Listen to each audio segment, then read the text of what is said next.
Well, hello, everybody. Thank you for joining us. This is the 15th year that we have been holding these strategies for educational improvement conferences in partnership with our colleagues at the Kansas State Department of Education and the Kansas Alliance for the Arts. This is the second year that we've been doing this in a remote online a virtual format. So we hope that you'll be able to join us for the other three that we have, one next this Thursday and one next Tuesday and the Thursday after, all on topics that were brought to us by colleagues of yours from across the state that would be important at this point in time.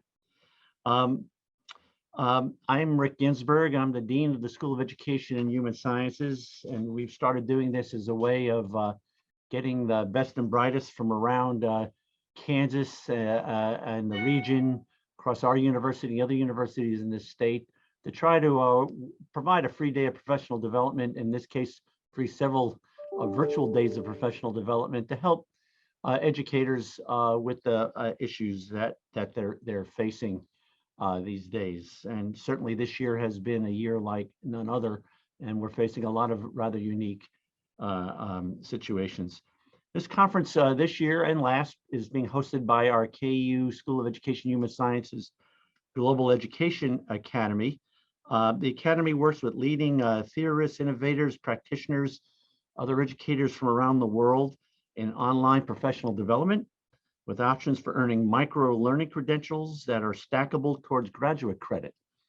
More information on that is available at our Global Academy website. It's global-academy@ku.edu. Again, global-academy@ku.edu. And we've got a lot of exciting new offerings we'll be doing during the course of the next year and years ahead of us.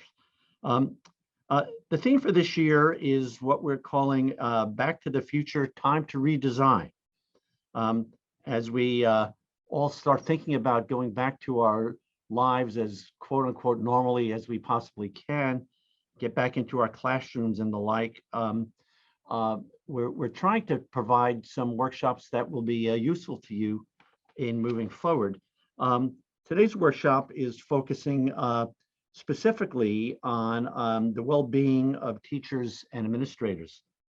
What a good time to be doing this. Some of you may have seen in the newspaper this morning, a report came out from the Rand Corporation just today that is called Job-Related Stress Threatens the Teacher Supply.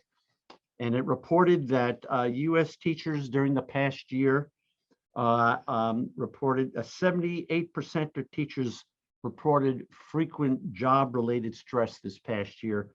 That's as opposed to the whole total adult workforce in the country of only 40% reporting the same levels of stress. 78 versus 40. Symptoms of depression. US adults in general this past year, 10% reported that in their surveys. Teachers reported 27%. When teachers were asked what was the most stressful thing that they had to do, this will be no surprise to any of you that are classroom-based. It was around hybrid teaching and hybrid learning. So it's no surprise. I mean, the pandemic hit the world, and this was something, frankly, out of a nightmarish movie, more than anything any of us have ever experienced in our lives. Schools were closed, schools went online, people lost their jobs. We couldn't connect with all the students that we traditionally would be in our schools. The inequities that were inherent in our system, I think, were exacerbated as a result of the pandemic. Few educators were prepared for this, and we all know that. You add that to that the racial tensions that rose this year, most prominently through the murder of George Floyd and other related events. We experienced the most contentious election in any of our lifetimes. We have the challenges of, for lack of a better term, fake news that seems to be spewed both online and on television on a daily basis. We all got into working as educators in something called spacing, wearing masks and having to talk about vaccines. There's been assaults on science, unlike any time in my lifetime. We've faced financial woes. I mean, I could go on. There's all sorts of new language, like things like Zoom. That was referred to an automobile before the pandemic. How many of us ever heard the words "you're on mute" before we started this pandemic?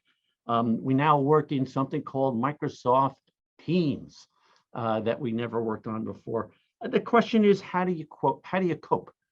How do we deal with the social and emotional issues that are impacting all of the educators in our buildings, as well, of course, as the students?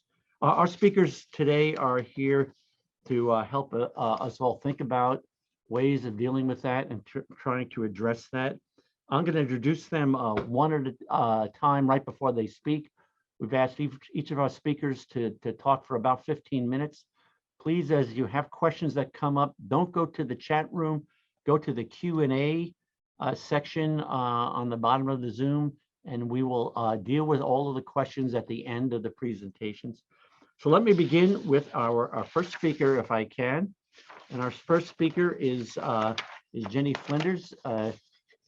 Jenny comes to us from KU. She is a research project manager with the University of Kansas Center for Public Partnerships and Research. Over her career, she supported community-based programming and early childhood developments in Kansas, with strong focus on that in the last 5 years. She works with indigenous communities on cultural, historical, and language revitalization efforts focused on childhood community health and intergenerational well-being. She recently authored an online learning module for family support professionals on historical trauma and community-centered healing. She also does a lot of narrative research through the use of sense-making, an innovative mixed methods approach to sharing unique perspectives across communities. We're lucky to have Jenny as a doctoral student in our Education Leadership and Policies program. And with that, let me turn to Jenny Flinders to be our first speaker. Jenny? Great, thank you. Here we go. I get to be the guinea pig to make sure the screen sharing works. Let's see, it does not look like I can share.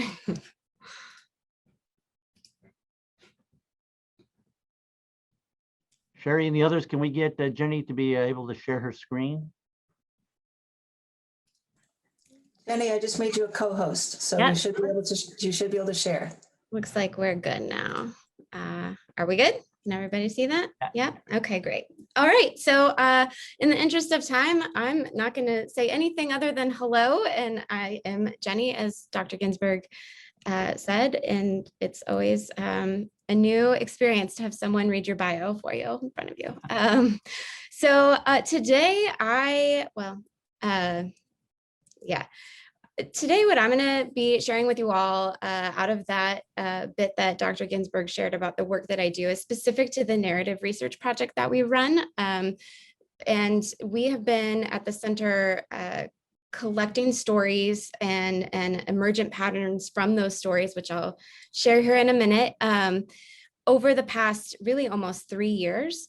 And that put us in a really unique position to leverage the narrative work of hearing from Kansas families and practitioners in the middle of a pandemic, and what has come of this, and how we've been able to take those stories and take those patterns and work with state leaders, the Children's Cabinet, which sits under the governor's office, and working with KSDE, the Department of Education, as well as the Department of Health and Environment, the Department for Children and Families. They've all got their hands and in this work that we call Our Tomorrows, and have been actively using what we have found and what we are hearing and the decisions that they've made over the past 1.5 years. So I thought I would start off with a snippet from a story that we got somewhat recently. This is an active and ongoing project. So as of right this very minute, we are still hearing from folks who are participating and sharing their voices in this work. So, but this one, really has sat with me, and I thought this would just sort of set the tone for us today. And it says from an educator, an early childhood educator, where have all the smiles gone? As someone who works with small children, I have noticed some have stopped putting mouths and noses on the people they draw, just eyes. So with that in mind, we'll step into what this project is and how we have gone about collecting and using these narrative experiences in the work. So this is a lot of words. I'm not going to read it all. I have included this graphic illustration that we use sometimes that necessarily and intentionally illustrates how complex this can kind of be sometimes, and how we then try to help make sense of the process. But the idea is that there are complex problems. We often take quantitative and qualitative data to try to answer and propose interventions for those problems. But what Our Tomorrows does, by using what a tool called SenseMaker, is it allows participants to share an experience and then to make meaning of it themselves. So they go in and tell us, after they share the story that they want to share, what it means, who they are, where they're from, what was going on in the context of that experience, and what are the emotions tied to it. And then we can take all of that data and map patterns. And once we have patterns mapped, we can go back in then and read the stories that are emerging in those patterns. And then we take those back to the communities and have them make sense of it again. And so it becomes this sort of human sensor network, which the complexity folks like to use, and has really done some remarkable things during COVID. So really briefly, I think it's important to know who's in this story bank that we have. So for about the past 15 months, we have over 2,600 stories collected so far. And you can see some demographics about who these folks are. It leans very heavily female so far this year. That's not that surprising, given that we work primarily in the health and education spheres, and we have a lot of self-identifying females who participate in it. Some other categories that are sort of interesting, we've made some pretty big pushes to get rural voices in this. And one category that I've been particularly tracking, probably just because I am a single parent myself, but that is the experiences of single parents. And what I like to say when I talk about this, particularly in the context of providers or educators, is that, of course, those of you who are teaching children are often parents yourself too, right? So it's important to remember that when we're thinking about family experiences, that isn't so removed from a practitioner or an educator experience.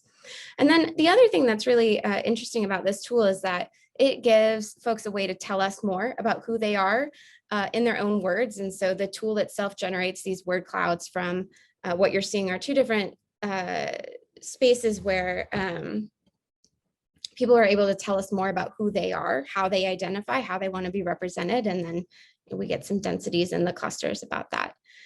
But we're here to talk about stories. So some of the things that we've heard particular to educators and child experiences as families interact with the system. I'm trying to be really cognizant of time, so I'm not going to read all of these, but you can see that we've got kind of a span here of talking about a single father of young children who is trying to deal with remote learning and how it disrupted his ability to work. And then that compounds right into bills stacking up. And so someone in this instance is stepping in to help. We've got a high school administrator who is sharing a story about a student who is apologizing for not getting her work done. But that's also due to all of this compounded experience under single roofs, and not having good access to food, not being in the schools, which I know we've all heard and gone through as we've gone through this pandemic period. And then some experiences shared here by a teacher of kindergarten, recognizing that, you know, her kids were looking a little bit wild and crazy, and having some emotional struggles, and realizing that, you know, she's just getting them back after they left for spring break and never came back for a year. So things that should not be surprising to see, but the real meat of how this works is that we get to see these things as emerging patterns, right? So what you're seeing here are, there's a question that folks are asked after they share a story that says, you know, what helped the family feel secure in this experience that you shared? And they plot this as a point on a triangle. So in the nexus between money and support and power, what helps you feel secure? And then as answers come in, they cluster into patterns, and then we can go in and loop into these patterns and actually see what is happening in the, you know, when someone has only a whole lot of support, or only feels power and not money, or, you know, we can look at any of these things and then actually read about what's happening in all of those instances. Rick, how am I doing? I realize I can't see my clock. Good, okay. Great. All right. And so the other way that we can look at patterns around these experiences is to have people tell us what is keeping them from thriving, what's disrupting the experience. So you can see here, this is just quantitative patterning of those stories, but in their own words, by their own answers, what is holding them back the most? And I have been tracking this month to month since the pandemic really started. And there are some really interesting things that we're learning. You can see that right now, mental health is on the rise, which, as Dr. Ginsberg shared in the beginning, we know is particularly a problem for educators. We also, interestingly, have seen a big dip in reports of internet and technology issues. And on the one hand, that really surprised me. And then as you think about it, like, actually, you know, 15 months into this thing, maybe we've got this figured out. Of course, we don't have this figured out for everybody, but that has been sort of an interesting thing to see reduce as self-reported problems that folks are facing. Unemployment and financial struggles have always been high. And we're also sort of tracking some rises in self-reports around childcare. And I think that that's to be expected too. As I said, you know, educators, staff are parents often too, and access to childcare when we all were just home with our children for so long is becoming a big concern. So I flew through that and I'm happy to go back and look at any stories, or maybe we can during the question and answer period. But I think the big takeaway here is that, you know, we every few weeks are feeding this back to our state directors of different agencies. We're taking the stories and the patterns out into communities and having them read them, and sitting with you know, teachers and educators and community members who are reading these experiences and then telling us what that means to them and what needs to happen. So like I said, this is a living research project. It's happening right now. We've had pretty big roles in how funds are distributed through the recovery period right now. So really looking forward to hearing from the rest of the panelists and then making some good connections in the Q&A. Jenny, thank you. And if you would stop sharing your screen, that was terrific, and you were within time. So you've set a very high bar for all your colleagues who are about to talk, and that's an amazing data set. It really is. So thank you for sharing that with us. Our next speaker is a faculty member here at KU. It's Dr. Arpita Ghosh. Arpita is an assistant professor of counseling psychology in our Department of Educational Psychology. She got her BA and MS degrees from Loyola University in Chicago and a PhD from the University of Wisconsin in Milwaukee. She's done pre-doctoral internship training at the University of Akron Counseling and Testing Center.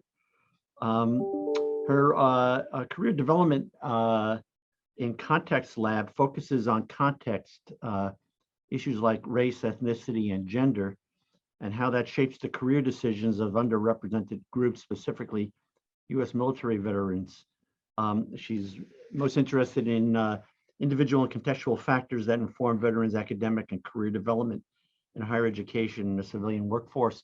We were especially interested in having Arpita talk with us because the military obviously deals with a lot of pressure-laden situations on an ongoing basis, and might have some insights to share with us. So, Arpita, I'm proud to say I was the dean when you were hired, and I'm thrilled to have you speaking. Thank you. Thank you very much, Rick. I'll go ahead and share my screen.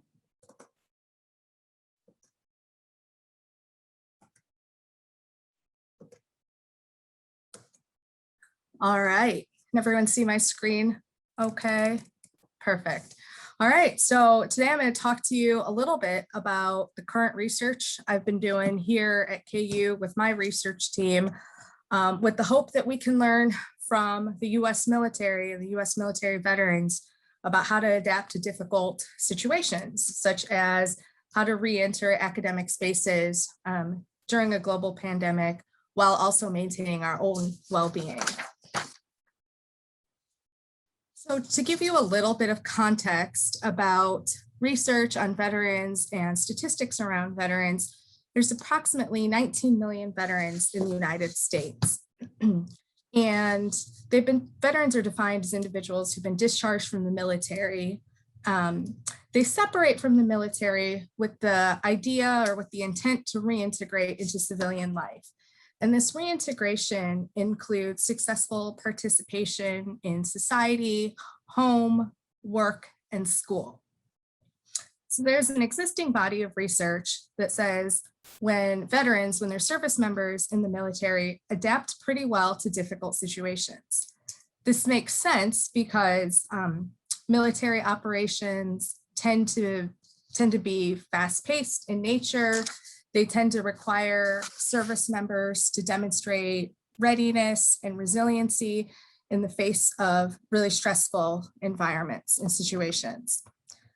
Military operations also expose service members to a lot of different stressors, such as demanding workloads, harsh and dangerous environments, and constantly having to change based on the situation. And these are all things we've noticed or experienced during the pandemic. So I want to briefly talk about a current study that we conducted. And what we did was we drew from existing research that says people react in different ways to change.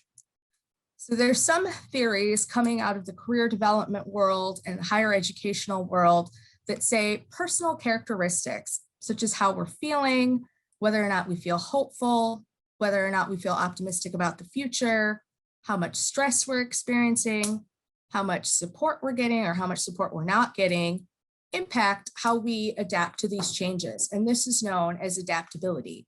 And how we adapt to work-related changes, as you'll see on the screen, is noted as career adaptability. So all of these things impact how we have to change our situations to feel better. And then ultimately, it determines whether or not we're happy and whether or not we're engaged in what we're doing. So for this particular study, we were interested in examining specific constructs for US military veterans. So we recruited 418 self-identified veterans across the United States whose average age was 50. So data was collected in August 2020. So we included specific questions related to COVID and how COVID was affected, whether or not COVID was affecting their employment status. So we found that half the sample of veterans were unemployed, and about a quarter of them noted significant barriers to finding employment. And these barriers included the pandemic, having to shift from full-time employment to part-time employment, having to change roles in homeschooling their children. And something else that the veterans noted were significant mental health concerns, as Dr. Ginsberg highlighted amongst higher education professionals, such as increases in depression, anxiety, and with the veteran population, they also were experiencing simultaneously other physical health injuries, including things like traumatic brain injuries. So all of those factors taken together impacted about a quarter of veterans and their employment status. So some of the variables that we looked at were stress, support, dimensions of well-being that included psychological, emotional, and social well-being, and two specific career-related variables, which are engagement and career adaptability. So stress sounds pretty straightforward in how we define it. So it was the amount of stress someone was experiencing. We were interested to determine if participants had a source of social support, specifically from friends, family, and significant others. We were also interested in the three dimensions of well-being. So under psychological well-being, we were interested in whether or not participants were having positive relationships with each other, if they demonstrated any personal growth, if they felt autonomous at all, and whether or not they felt like they had a purpose in their life. In terms of emotional well-being, we were interested in how happy they were in their lives and how satisfied with their lives they were. In terms of social being, we were interested in learning about how much they felt they were able to contribute to society and how interested they were in maintaining social relationships. In terms of engagement, we wanted to know how engaged they were in finding work or talking about work-related constructs with others, and how willing, if they were unemployed, how willing they were to change their behaviors to find work. And lastly, we were interested in career adaptability. So how participants, if they felt like they could adapt to the changing world of work, and what went into that. So we had two primary research questions. So first, we just wanted to know the relationships amongst all of these variables. And then we wanted to know what factors in particular predicted military veterans' career adaptability. So what made them stand out? What made them feel like they could adapt to the changing world of work? What resources did they bring with them from their military experiences? So what we found was kind of what we expected. So there were significant positive correlations among psychological well-being, emotional well-being, social well-being, engagement, sources of support, and career adaptability. So as veterans were endorsing more aspects of well-being, they were more engaged, they felt more support, they had more support from these different entities, and they felt like they could actually make some changes in regards to the world of work. Conversely, we found negative correlations between some of these variables and stress, which conceptually also makes sense. If we're not feeling well, if the veterans weren't feeling well, if they were not happy with how their relationships were going, if they didn't feel like they had enough support, they were incredibly stressed out. And lastly, we wanted to test some predictive relationships.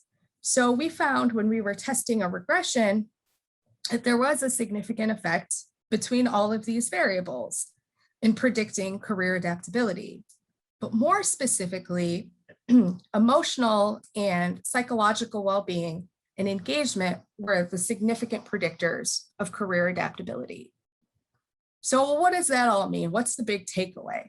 So first off, even though we studied veterans, I think these constructs can be applied to teachers and administrators and educators in general, because as we've noted before, we're all experiencing very similar things. So the first things our findings tell us is to increase emotional well-being. So some ways to do this are staying connected with others. Some veterans in our study were participating in support groups or teletherapy through the Veterans Administration system, and they were staying connected with each other through these types of groups. They had the ability to talk to each other when things weren't going well. So another recommendation is to increase psychological well-being. And some ways to do this are through mindfulness and meditation. And speaking out of the context of veterans for a second, it's also important to develop mental health awareness training for educators and administrators to focus both on emotional and social learning. So I know I shared a lot of information in a short time, and I look forward to answering any questions that you might have during the Q&A, and I look forward to hearing the rest of the panelists. So this is this has to be pandemic driven, but this is the first time I've ever facilitated a panel where the first two speakers were under the time that we allotted them. So I applaud you both for that. Our third speaker, another assistant professor here at KU, Ambalia Thomas. She's an assistant professor of teaching English to speakers of other languages, or TESOL, in our Department of Curriculum and Teaching. Dr. Thomas is a critical applied linguist. She teaches in the TESOL area, and she studies teaching, learning, and language using that term broadly. She draws upon language-based qualitative methods in her research to address what another scholar calls testimonial injustices, committed against social actors, in particular individuals considered non-native and non-standard speakers of American English.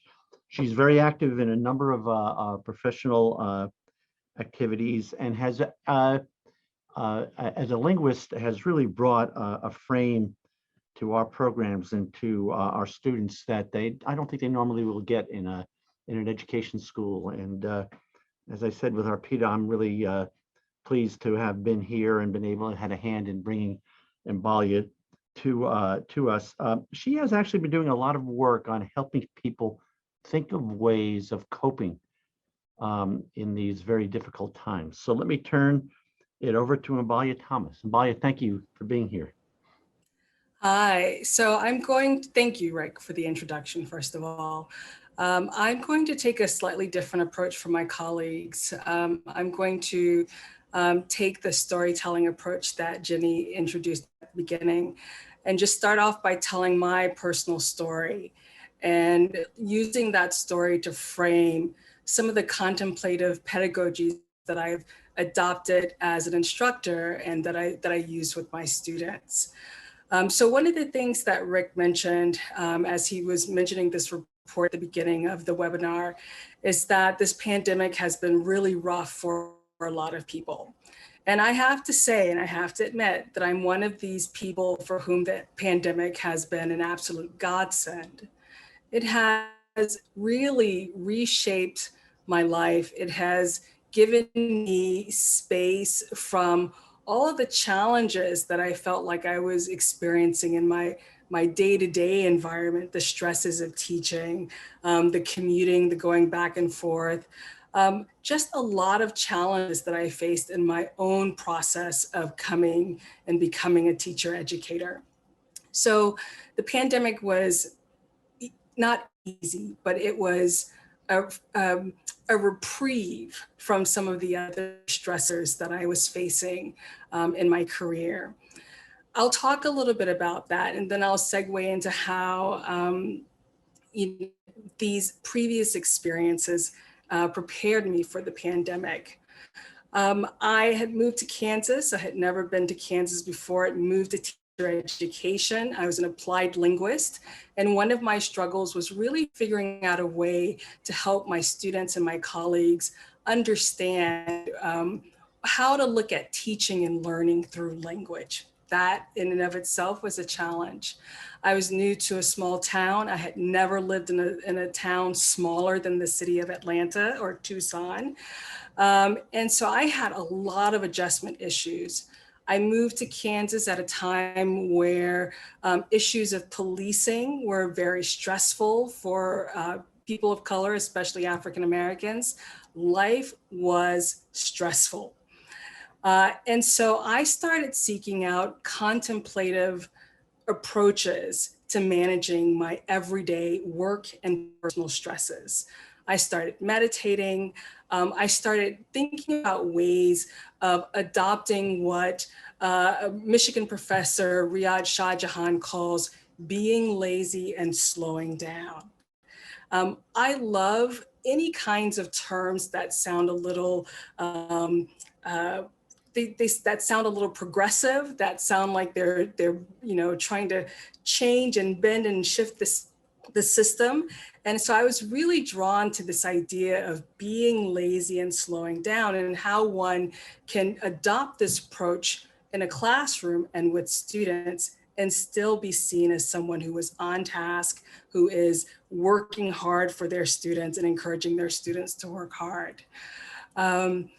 As I started researching these contemplative practices, and I've dropped into the link, I've dropped into the chat a link to this tree of contemplative practices, so that any of you who are not familiar with these practices can see the variety of meditative and silencing activities that one can draw upon. For me, these were really centering and grounding for me in terms of thinking about my instruction. As I've delved into this area of contemplative practices, I've actually explored new ideas and new concepts that people are bringing to the space, such as rest as resistance. So there is a woman out of Atlanta who calls herself the Nap Bishop. Maybe some of you have heard of her, but her whole thing is that we really have to resist these neoliberal tendencies to work and continue to overwork. These are the frameworks that were shaping my thinking about instruction when the pandemic hit. I had already been working to slow down the pace of instruction in my classroom, to slow down the expectations that I had for my students, so that the focus wasn't on producing and production, but on deeper learning and thinking. So when the pandemic hit and we were forced to pivot, we were forced to slow down and take a week or two to actually plan our classes, I was ready. And that space of having to really think through my lessons, but in particular, how I would assess students was something that I welcomed when the pandemic arrived. Don't get me wrong, this pandemic has been terrible for humanity.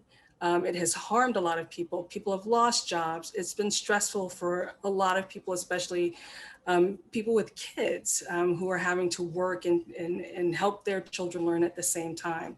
Pandemic has not been great, but it has afforded an opportunity for those of us who've already been stressed out, or who are more introverted by nature. It's afforded us an opportunity to do life and living in a slightly different way. And so with that thought, I started to design my classes to think about the needs that my students might have as learners, to reflect on the needs that I, as an instructor, had. I'm going to pause for a second and just kind of collect my thoughts, because this is one of the approaches that I really encourage my students to do, that when you are nervous or when you feel like you have to perform, to just kind of center yourself and think about what it is you really communicate. So I hope you all are receptive to that. I know it probably sounds a little hokey, especially as an academic, but I assure you, when I need to be in academic mode, I am there. But I feel like this is a very personal discussion that needs to be had. And it's really about how we slow down in order to do our work most effectively, and to do it effectively on behalf of our students and with our students. So I'm going to tell you a little bit about some of the changes that I made in my classrooms. that draw from these contemplative practices, these being lazy and slowing down practices, and what they've done for me and what they've done for my students.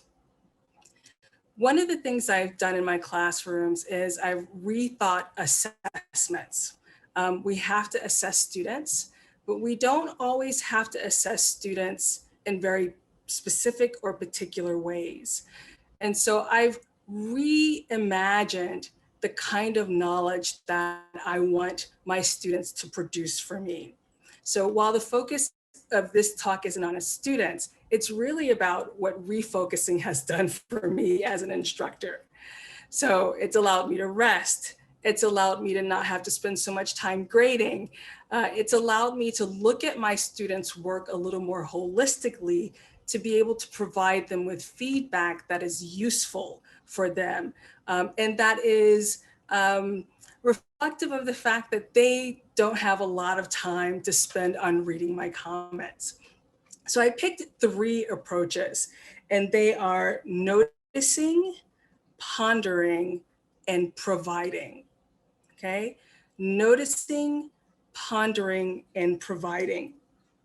And with this idea of noticing, what I wanted to focus on in terms of assessing, and remember, I'm really talking about assessing students, letting them demonstrate what they know and what they understand. I reimagined my quizzes. And instead of focusing on students providing right or correct responses, the focus of my quizzes was on providing an opportunity for students to think about and to creatively reflect on what they've been reading. And they have to provide evidence to support whatever ideas they are writing about, right? And this focus, this shift from correct and not correct to providing evidence was really fun for me to observe in terms of how students responded on their quizzes. They actually had to go through the readings and support their ideas. They had to cite pages and then provide a reference at the end, which was just an approach to quizzing that really just, it shook their world. They thought, oh, you know, this isn't how quizzing is supposed to be done, but it actually provided them with an opportunity to read more deeply. And at the end of the day, I think that's what most of us as educators are looking for, students to engage with material more deeply. So I'll give you an example of the kind of question that I gave to students. Students had to read a chapter on culturally responsive pedagogy. And the quiz was a short answer question quiz. The question or the quiz prompt was this: there is a recurring theme expressed across Mitchell 2010. One of the key themes expressed in this chapter is that culturally responsive pedagogy provides an opportunity for and allows students to strengthen blah. And so they had to fill in the blank. And with this blah or this X or this blank, it allowed for flexibility of knowledge. It allowed for students to choose that idea or concept that most resonated for them in the reading. So there's no correct answer. But then they actually had to provide 2 to 3 sentences to support that statement. They had to provide a page reference, and then they had to provide a short reference at the end of their quiz. It was beautiful. No one could pretend to read. And so they had to actually deeply read the text and support their ideas. So for me, that's this aspect of noticing. What are students noticing in their assignments rather than what can students regurgitate and repeat back to me, and probably in a way that I could just pick up from the text and read myself. So getting students to notice. The other change that I made in class in terms of assessments, and especially in the moment, discussion-based or lecture-based assessments, is this idea of pondering. And so in class on our Zoom lectures, and I actually did not require students to turn on their cameras. They never had to turn on their cameras for me unless they wanted to. I wanted to give them space to be relaxed. I wanted them to stay in their pajamas. They could stay in bed for all I care. Some of them didn't show up and they just, were virtually online, but that was okay for me. For those who showed up, I gave them questions to ponder. And from the middle of the semester to the end of the semester, I actually got students coming to Zoom class because I wasn't lecturing to them. I was giving them questions to ponder. And I was recentering my normal teaching self that's usually in front of the classroom lecturing. I recentered that to the question, and then to students' relationship to that question, and thinking about pondering, sitting in silence with that question, and then offering ideas or commentary if they so chose. So let me give you an example of the type of question that I ask students to ponder, because the question is actually really important. The idea is to help students feel like, especially pre-service teachers, help them feel like they are actually engaging in the process of thinking through instruction and pedagogy in deep ways. So one of the questions was this, and it's kind of an in-your-face, well, that's not in your face, but it's a question that I think students probably think, or an issue that students think about, but don't feel like they can talk about. So here's the prompt. Teachers have a lot of power that they wield over students in the classroom. Think about the ways in which this power surfaces in the classroom, either at the university level or at K through 12 schools. So then we talk about this question. We talk about what power looks like.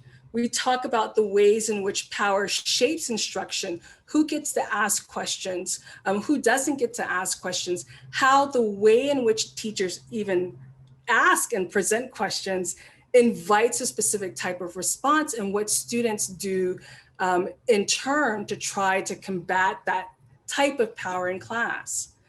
These are questions that are related to our pedagogical practice in the classroom. How do we make space for our students to really present themselves and their ideas without feeling the pressure to produce a response? So that was what this classroom prompt was about.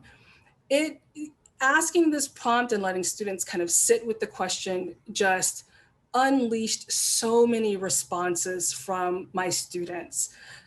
Many of the students turned on their cameras in the middle of my asking and probing with this prompt. They sat, they thought about it for a couple of minutes, about 5 minutes, and then just one after another, they all started to, not all, 10 of them chimed in, 10 out of 20, but 10 out of 20 is all when you are working with college students during a pandemic. And Molly, about 2 minutes. Thank you. I will wrap up. The last idea, or the last contemplative practice that I engaged in is providing. And I won't go into that. You can ask questions about it at the end if you are interested. But again, I'm still delving into these contemplative ways of inviting response and knowledge from students.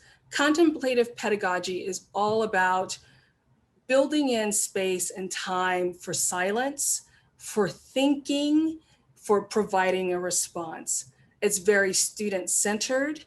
It forces us as educators to step back so that we are not constantly giving out all of this energy into the classroom. It forces students to take up some of this space. And so as we think about moving into the classroom, some of you might be like me, you're nervous about going back, not just because of the pandemic, but because of all the extra energy and socialization and socializing that it requires. Think about ways in which you can simplify, slow down, be lazy in your teaching practice. And being lazy doesn't mean not showing up prepared. It means allowing space for the miracle of your experiences, years of teaching experiences, to show up and guide you in terms of how you teach and work with students. So many of us know so much more about teaching than we give ourselves credit for. But when we slow down, we take a breath before we address our students, it's amazing how effective and impactful we can be with them. And they sense that we are being honest and authentic, and they respond to it. So thank you very much for your time. And Balia, thank you. And again, folks, on any of these, any questions, please put them in the Q&A section of at the bottom of the Zoom screen. Our last speaker brings us someone who is working directly in the K-12 space. Jacqueline Rodriguez serves as the multilingual community, in the Kansas City, Kansas Public Schools as the ESOL and Migrant Programs Director. She dedicates her time to integrating language learning into classrooms to provide inclusion and equity for all students. She's a proud Surge Academy alum, and she's been able to elevate her leadership skills as a Latina in education, focusing on transforming the urban education experience and expanding opportunities for our youth in the urban schools. She's a long advocate and encourages recruiting, retaining, and supporting teachers of color. And she leads with the belief that all students have a voice, deserve teachers who look like them or have shared experiences. She's a PhD candidate in the doctoral program in our colleague University Baker in Baldwin. Jacqueline, thank you so much for joining us, and we're looking forward to hearing from your voice from the K-12 space. Thank you for having me, and I'm very appreciative to sit on this panel just to hear the research that's going on and the stories. I'm also going to take the same storytelling approach as Dr. Thomas and kind of talk through my experience as well as some of the pieces that we've taken away and we're implementing on the ground in the K-12 area. And so I just want to add, while currently I have the privilege of serving as the director, at the beginning of the pandemic, I was actually an instructional coach for the district in the ESL department. And so I served 10 out of our 28 elementary buildings. So really March to right up into summer of 2020, I was boots on the ground with teachers in everything that was going on. So going from that really teacher centered experience to spending some time in the summer talking about reentry and then transitioning into a role. I think it was Dr. Ginsberg that said this has probably been his most difficult year out of all of his times. And a lot of people will ask, how's the new role for you? And I don't have anything else to compare it to, because starting a new position in the middle of a pandemic is probably the toughest it will be. So I'm hopeful that it's only up from here in that. But one of the things that on that teacher side, and we're thinking about K-12, is the pain that was felt across our state, within our communities, and then across the United States. There was a lot of teacher pain just thinking about leaving for spring break and getting that announcement that we've got to slow down and everything is getting shut down. And then to kind of work quickly. While I felt very connected to a lot of what Dr. Thomas said in the K-12 arena, we really have to hit the ground running. We did get some time for planning, but it was a constant go and push to build curriculum for our students. And that's what we're in the business to do, to ensure that our students are meeting those standards, but then refining what it is that we were teaching them. And then even more so thinking about when we come back again, because we're on summer break now, and it's not just the reentry of getting into buildings, because I can speak from our district. Our kids did not come back until April of 2020. 2021. So we were about a year out of schools, where our counterparts in some of our neighboring counties and our neighboring communities here in Kansas, especially those rural cities, they started right back in September of 2020. So our kids really had to experience reentry. We're experiencing summer school, but again, all of our students will be reentering our buildings, meaning all of our teachers are going to have to build up that stamina. So how do we support that? And I think really that comes to holding space. KU is holding space for us to talk about all of the things that are going on in the research side. What are the stories of families telling us? What can we learn from other researchers to bring in? And interestingly enough, one of the articles that I had pulled from the Johns Hopkins School of Educational Journal also referenced veterans and what they're learning. And they talked a little bit of the acronym PI, so proximity to the front line. How do we ensure that all of our teachers, all of our support staff, and our administrators are close to that front line of what's going on? And that's our students. How do we get everyone to integrate, to touch, to see students at whatever level that they're at? That's including our bus drivers, our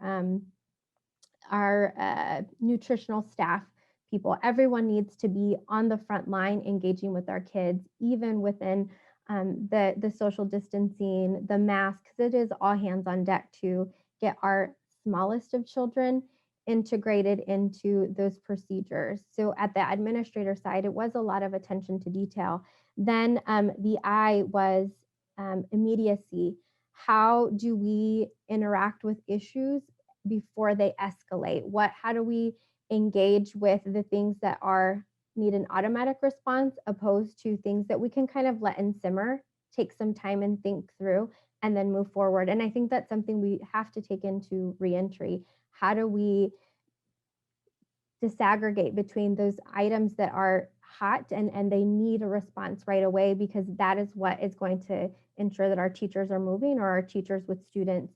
And then the E was a strengths-based focus on to normalize response time. So going back to that immediacy, understanding that sometimes the response won't be as quick as we had anticipated. And I think for educators, it's really hard, because we want to ensure that we know what the expectation is and that we meet the expectation or we exceed the expectation. And what we've learned is that things change very quickly as we're considering all of the different county expectations. I can speak towards Wyandotte County. They had much stricter mandates for us, and that is a huge barrier into bringing our kids back, and it will continue to be a barrier as we move in towards August. And what is full capacity? Will we have masks? Will we not? And how do we ensure that our teachers also feel safe should they feel that the district is making a wrong issue? And I think part of that normalcy is to be able to say that we've made a mistake and we need to rethink and go back to the drawing board. And then the last piece of that pies was simplicity. Let's just keep it simple.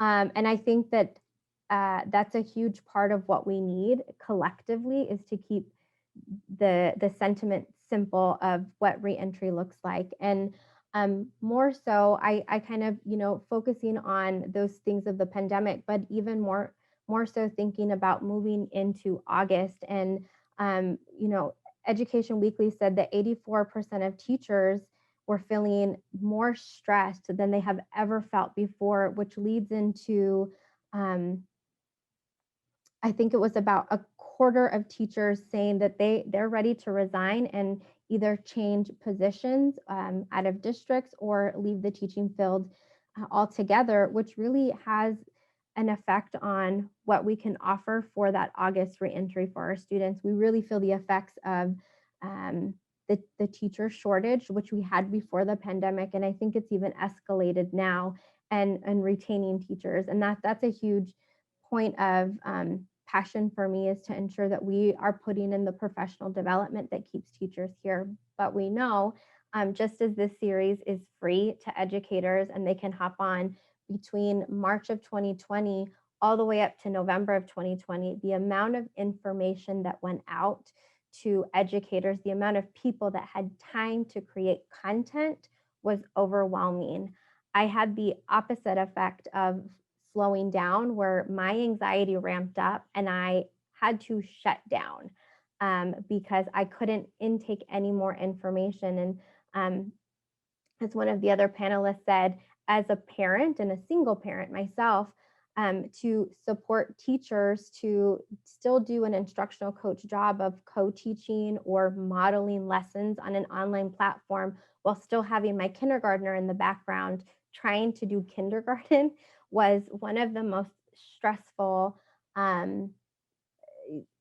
moments, I think, within the year. But again, going back to that word of normalizing, we have to normalize a lot of these things that our community has felt, what our teachers feel. And as administrators, we often say we're a family. Family comes first, and we really need to normalize that and show those steps. I think that goes into steps that we need to take for reentry, for supporting teachers, for supporting administrators as well, because they are not anomalies and don't have families or children. They do as they do, and we have to create space for that, because we've seen research that's showing that the amount of daycare providers has decreased, the amount of funding for some of these organizations is gone. So we have to find ways to change the system that seems kind of unchangeable at the K-12 level.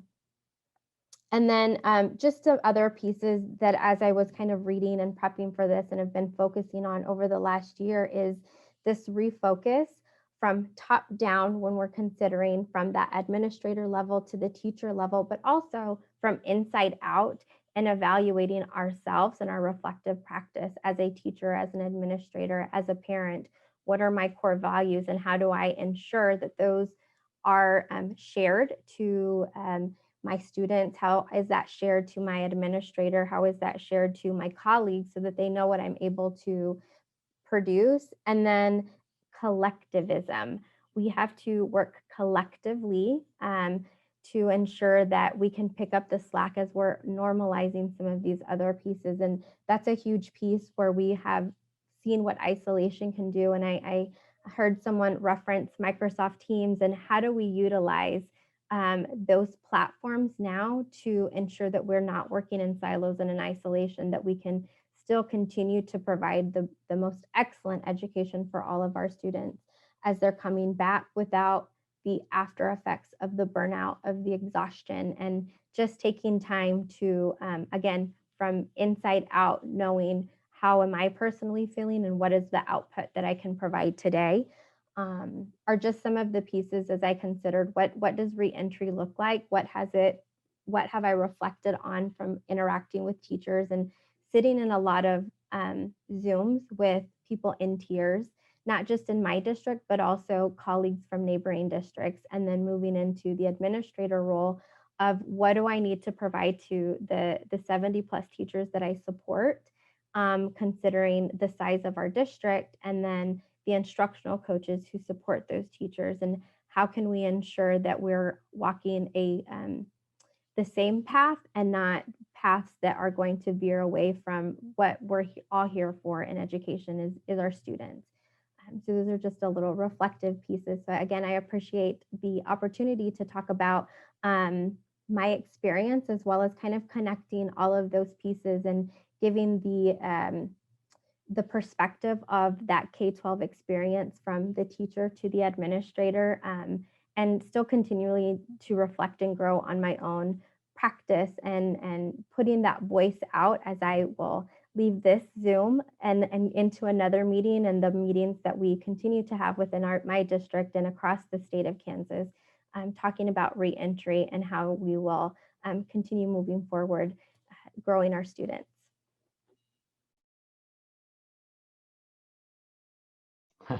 Get off mute, Rick. Jacqueline, thank you for that. To our audience, we've got almost 60 people here. We are now open to answering questions. We have one live question. It's for Amalia. It said, I'd like to hear more about your reflective questioning.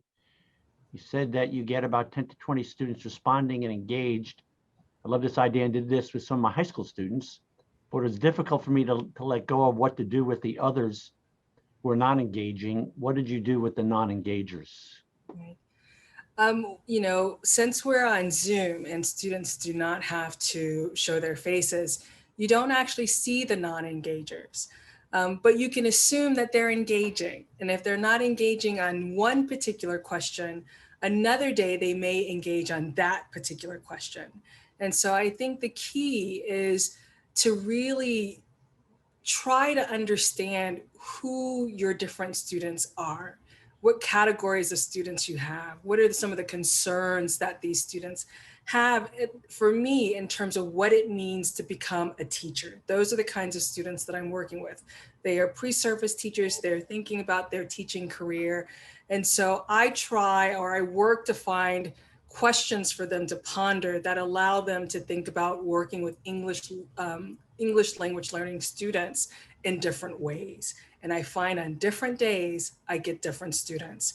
When I'm talking about the linguistic aspects of students and their learning, I get a whole other class of students. So I would say different days, find different kinds of questions to ponder. Shift those questions a little bit in terms of what they challenge students to think about. Perhaps the questions don't have to be so personally based. So with the example that I gave earlier, one element of the question that I had students think about is the ways in which they try to signal who they are to their teachers and to their classmates, and how that signaling of ourselves is an important part of being in a classroom, that it's something that we as educators learn to tune into and use that information to reach and engage with our students. And yeah, so I could keep going on, but hopefully that provides you with some idea of how I try to reach different categories of students on different days. Thank you for that, and thank you for the question. And others, as you have questions, do jump in. I was originally going to be on this panel, and we didn't want to have too many speakers, but I'll just talk just for a few minutes. I had actually been doing some work focusing on administrators. And as I'm looking at what I did here, I think actually much of what we found applies to teachers as well. So maybe I'll share that. And the work that we did was focusing what we called becoming emotionally adaptable leaders. And we actually collected a good bit of data from educators across Kansas, and believe it or not, educators across one province in Canada, in British Columbia. We found there were, we started off with, okay, so what are the issues that cause you emotional distress as an educator, with specific focus on the pandemic, of course, that's what we were looking at. Because while being a teacher or being an academic administrator always has its levels of emotional stress, it was all heightened, obviously, during what we went through. And we found that there were like this 7 or 8 categories. The first one, the biggest one, was what we called gnawing uncertainty. And that was around safety, financial impact, worries, technology needs in terms of hardware, software. Many teachers at K-12 in the higher education space had never taught online. Now you were only teaching online. So the gnawing uncertainty was fairly common. Second one was the rapidity of change and circumstance that struck us. And it was, you all go back, it's kind of hard to believe it was over a year ago, but just imagine how quickly. I remember vividly that I was at a reception on a Saturday in March, down on the plaza with one of our donors, and we were all talking about going to the KU basketball tournament on Friday, the Big 12 tournament. And school was closed on Wednesday, and we weren't back for quite some time after that. And it was like that in every space. And as Jacqueline pointed out, it was the only district in the state of Kansas that was closed from March to March 20 to 21. That happened all very quickly. Certainly there was an exacerbation of equity concerns, especially at the K-12 space. Large percentage of students were hard to reach. What did I read? Was it in Los Angeles County? They indicated that during the first 6 months of the pandemic, they were not in contact with 28% of the students in the school district. I mean, these are huge numbers of kids. Health fears was a big deal for all of us. Still should be, frankly, but certainly was heightened before there was anything called a vaccine. When we were all being talking about masking and staying away from one another and the like.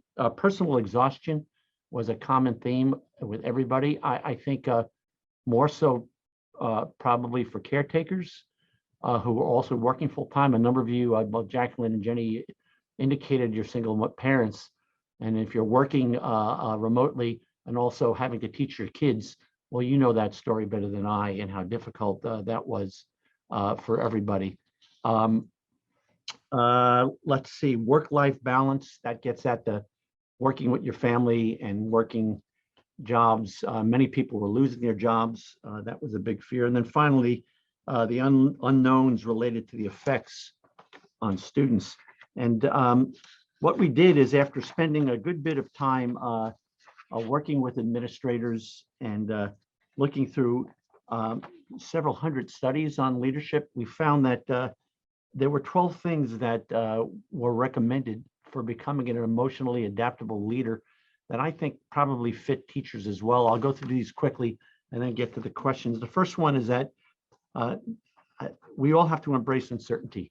If nothing else, this pandemic has taught us that people who think in a linear way are going to run into a lot of trouble if you ever walk into a classroom, because that's not how they work. The research on this is called complex adaptive systems. It's another line of research completely, but this certainly came to the fore during the pandemic. Accepting that leadership / teaching involves emotional experiences. If you try to wipe them out, you're not a teacher, from my perspective. One of the great teachers of teachers was years ago taught me that that you can't be a good teacher unless you make the classroom into your family. And I remember I was working in K-12 at the time. I said, so how many students can I have in a class? He said, no more than 18.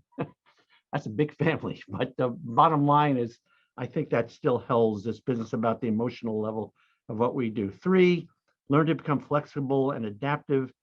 We have people in Kansas doing good work on resiliency. That's at the heart of this, one's ability. That's what at the core of a lot of the social emotional learning that I think that we teach. Know yourself and those that you work with. Know your own emotions and how you can control them. A lot of bad leaders don't know how to do that. I think probably the same is true for teachers. 5th, allow yourself to hope and dream. There's a great researcher, his name is Andy Hargraves, and he always argues that your success is motivated by an inspiring dream. And to be successful in adaptive dreaming, I think, is really an important part of it. 6, understand that people and personal relations rule. This comes out of work on what they call collective leadership. Michael Fullan, the great scholar on change, has written that great leaders, great teachers understand that you've got to let the group change the group. Doesn't work real well this way. It doesn't work real well this way. Works well when that's together. Lots of research on resiliency, but I think the best research coming out is on what they call hardiness. So hardiness is like grit, and it's mindfulness and it's resilience all kind of flipped together. And it's an area that I suggest that you look at if you want to get a sense of what you have to be hardy to get through. I think what we've all lived through here. Setting a positive tone is really important. There's great work on what's known as emotional work and emotional labor. That original research was actually done on flight attendants on planes. If you've ever been on a plane, we've seen a lot of things going on now, but flight attendants take crap from everybody, and they always smile, and they're right. I mean, that's the emotional work in a job. As a leader, it's like you're never supposed to cry or shed a tear or things like that. But as a teacher, you're in front of the kids, and you're the de facto parent while you're there. So that emotional work is difficult. Setting a positive tone is important, even when you might not have positive feelings yourself.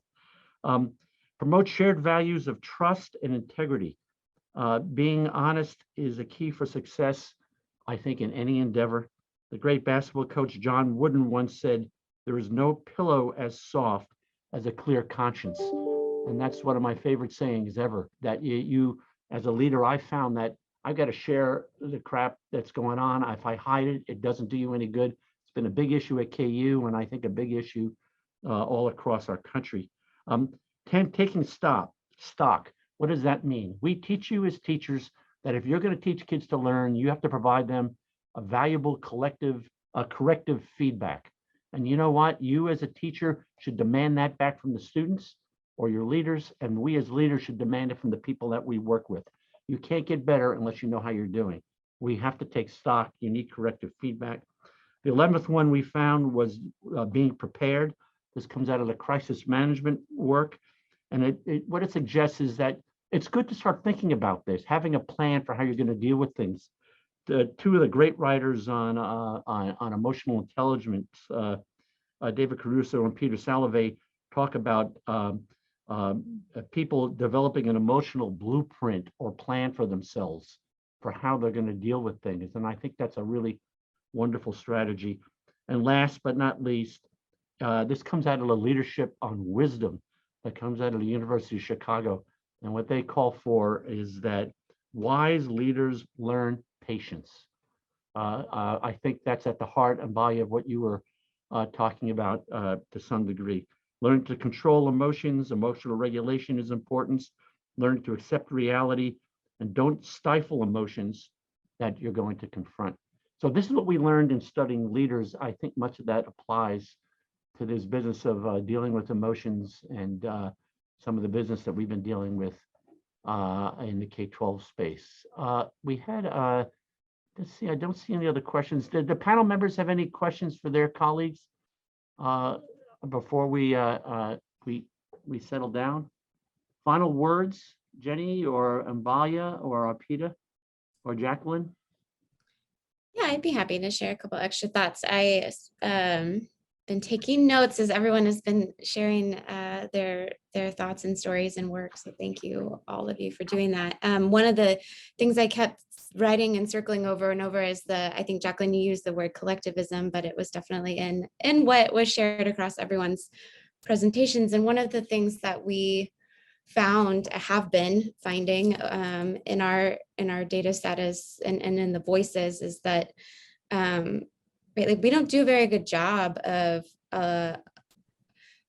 not just identifying collective needs, but then offering collective approaches to solutions, right? And we had shared some feedback with the state that families, we were reading a lot of stories about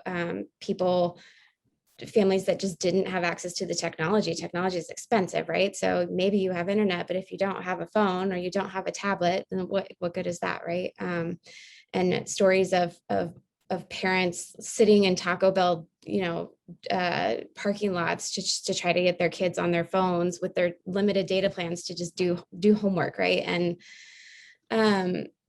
And so we were able to get funds out actually to support just the buying of devices, which never happens in grant funding, especially. And what we found, just to speak to this point that I'm really pondering now, thinking about, is that that might have been for particular pockets of needs, but actually, and not just for home visiting for young kids, but that, right, their older siblings could then do their classwork too. Students with special needs were able to make their appointments.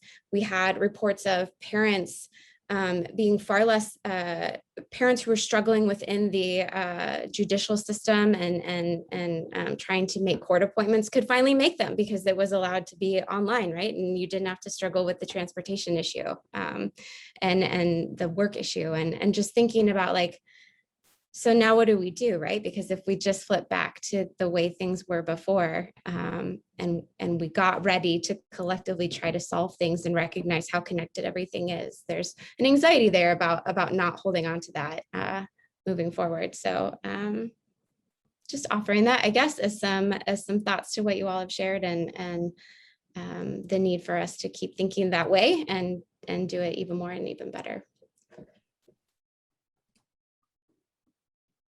Anyone else, Jacqueline? Yeah, I did notice someone kind of talked a little bit about the compliance pieces that educators have had to work through, special education, English as a second language, the amount of paperwork that has been brought on. I can speak to special education of having to rewrite IEPs to ensure that we're in compliance. If kids are remote or in person, if they go back and forth, some of those pieces in terms of what my department really had to focus on was language assessments on students who weren't physically here, and to be able to talk to a kid who most likely is in their silent period silently on the phone, or teaching them how to navigate Zoom while still trying to assess them, and bringing in over 9,000 kids to come in and do a state assessment. Those are those pieces that Jenny, I think, was talking a little bit about, that collective. Unless you share that information with someone, they can't take that and do something else with it. So I think another piece for us as we move forward as teachers or as educators is advocacy. But I think furthermore with advocacy, it's not just advocating for what we need and saying that this is a reason for burnout, but also what are those solutions and who are the right people to advocate to, because a lot of K-12 education, I know higher education as well, is mandated by certain things that come from the federal and state government that we really need to rethink some of these pieces and the equity of practice that they are there, and some items like the FAPE-free and equitable education are there for a reason, but how do we leverage that to ensure that we're not burnt out at the end of another year and we're retaining teachers? So I just encourage, advocate for what you're needing and for your students, and as an administrator, what other needs you have, and not just inside the school system, but outside.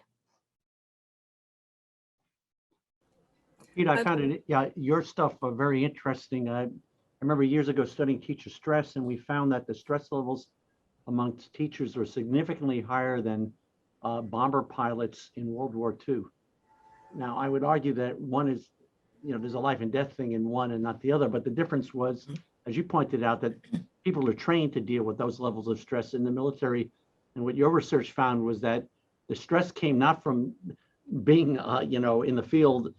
It came from leaving the military and having to deal with finding a job and being back into quote unquote normal culture.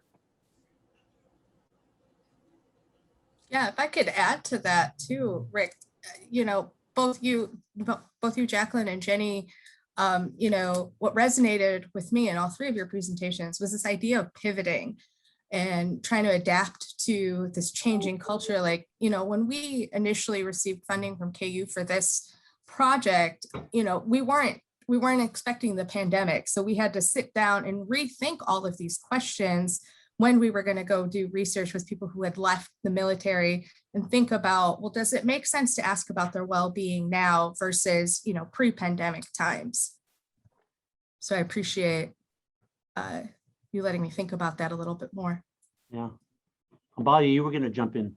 Yeah, I was just going to kind of piggyback on what everyone is saying. And, for me, this issue of stress and well-being and kind of adjusting as all, this is what contemplative practices is all about. A lot of what I think is creating a lot of stress for teachers is this feeling that we have very limited control over our time, over our life, over the expectations that are being asked of us.